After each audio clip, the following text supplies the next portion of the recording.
আসসালামু আলাইকুম। আমি 12 ভোল্টের পাওয়ার সাপ্লাইটা বেশি বলতে চাচ্ছিলাম। এটা 2-3 দিনের মতো হচ্ছে আমি ব্যবহার করতেছি।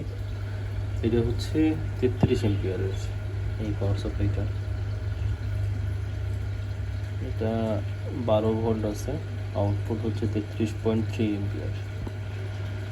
তো এটা নর্মালি হচ্ছে পাওয়ার কানেকশন দেওয়া আছে, আর এখান থেকে একটা কানেকশন বের করা হয়েছে।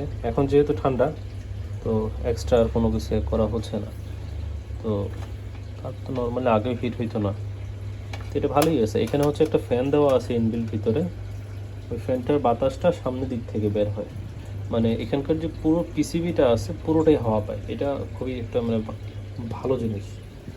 আর এই লাইটটা রান করতেছি আমি। এটা হচ্ছে 3 ফিটের লাইট। এটাতে এলইডি স্ট্রিপ ব্যবহার করা আছে 11টার মতো। 1 2 3 4 5 6 7 8 9 10 11 11 12টার মতো। এটা হচ্ছে দুরন্ত থেকে বুটিক থেকে বানানো ছিল আমার। এটা অনেক আগের লাইট। এটা কিন্তু অ্যাপস দিয়ে কন্ট্রোল করা যায়। আর পাওয়ার সাপ্লাইটা কিন্তু আমার টাইমার দিয়ে অন অফ করা হয়। তো মাশাআল্লাহ 3-4 দিন ইউজে ওরকম কোনো আমি তফাৎ পাই নাই। তো চিন্তা করলাম যে একটা ভিডিও শেয়ার করি। তো পাওয়ার সাপ্লাইটা খুব ভালোই কাজ করতেছে। এর আগের যে পাওয়ার সাপ্লাইটা ছিল ওইটা একটু সামান্য হিট হইতো, বাট এই পাওয়ার সাপ্লাইটা একদমই হিট নাই বললেই চলে। এখন ঠান্ডার কারণে নাকি জানি না,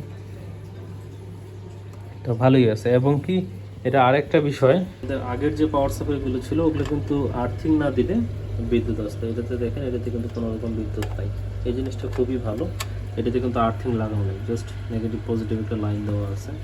এই জিনিসটা আমার খুবই ভালো লাগছে যে এটা প্যারা দিবে না। বাট এখানে একটা আর্থিংয়ের ব্যবস্থা করা আছে, যদি এক্সট্রা আর্থিং থাকে দিয়ে দিবেন।